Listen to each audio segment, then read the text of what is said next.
ကိုယ်လုံးသွေးပြတ်သွားတယ်အဲ့ဒီလူမှာခေါင်းမပါဘူးဗျာဒါကတော့ကျွန်တော်ရဲ့1ခွဲကိုစိုးကျော်လဲဆောင်ရင်ကိုယ်တိုင်ကြုံတွေ့ခဲ့ရတဲ့အကြောင်းအရာလေးပါအဲ့ဒီနေ့ကမိုးအုပ်အုပ်နဲ့ညနေဆောင်ကလေးကလေကတဖြူးဖြူးတိုက်နေတာဗျကိုစိုးကျော်ကလေထဲမှာစပားခိုးမခံရအောင်ညဘက်သွားဆောင်ရင်လေဆောင်တဲပေါ်မှာဖျားခင်းရေနွေးချမ်းထောက်ပြီးညစာစားဖို့ပြေးနေတာပေါ့ရုတ်တရက်လေကွင်းတွေကဒေါက်ဆိုပြီးတစ်သားချောင်းနဲ့ရိုက်တန်လိုခက်မှန်ကြားလိုက်ရလို့ကိုကျော်ကဘသူတဲ့ဟာဒီအချိန်ကြီးလေထဲမှာဘာလုပ်နေလာလဲလို့လှမ်းအောင်မေးပြီးမြဲဘာအတန်မှပြင်မလာဘူးကြောရွာဆိုတော့အချင်းချင်းနောက်နေကြတာပဲထင်းပြီးဂယုမဆိုင်တော့ပဲအဲ့ဖို့ပြင်လိုက်တယ်ည7 နာရီလောက်မှာကိုကျော်တကိုယ်လုံးအေးစိမ့်ပြီးနိုးလာတယ်အဲ့ရလဲကနေမထသေးပဲမိတ်တုံဖြစ်နေတဲ့မီးရင်လေးကိုကြည့်နေတော့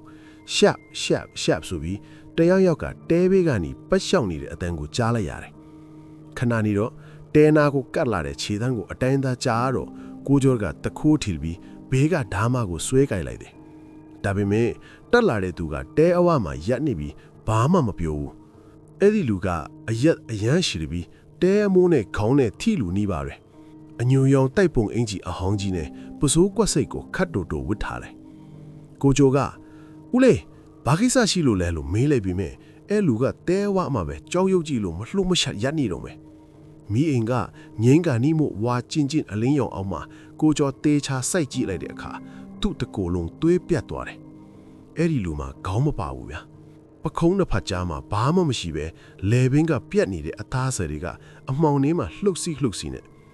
အဲ့ဒီခေါင်းမပါတဲ့လူကြီးကလက်နှစ်ဖက်ကိုဖြည်းဖြည်းချင်းမြောက်လိုက်ပြီးကိုကျော်အိတ်နေတဲ့ချင်းတောင်းကိုလှမ်းဆွဲလိုက်တဲ့အချိန်မှာကိုကျော်ကကြောက်လန့်နဲ့ဟေးလူတွားစမ်းလို့អော်ပြီးဓာမနဲ့လွှဲခုတ်လိုက်ပြီးမဲ့လေကိုပဲထိသလိုဖြစ်သွားတယ်အဲ့ဒီခေါင်းမပါတဲ့လူကြီးကတဲနာကနေလှဲ့သွားပြီးလေကွင်းပြင်ထဲကိုအရှိန်နဲ့ပြီးထွက်သွားတာကိုလအလင်းရောင်အောင်မှမြင်လိုက်ရတယ်နောက်နေ့မနေ့ရွာထဲပြင်ရောက်လို့လူကြီးတွေကိုမေးကြည့်မှသိရတာကလွန်ခဲ့တဲ့နှစ်30လောက်ကအဲ့ဒီလေကွက်ထဲမှာဓားပြတိုက်ခံရပြီးခေါင်းဖြတ်တက်ခံခဲ့ရတဲ့လေပိုင်းရှင်ကြီးရှိခဲ့ဘူးတဲ့အဲ့ဒီနောက်ပိုင်းတော့လေတော်ထဲမှာဘသူမှညအိတ်မဆောင်ရကြတော့ပဲကိုကျော်လည်းအခုထိညဘက်ဆိုလေထဲကိုတယောက်ထဲမသွားရတော့ဘူးဗျာ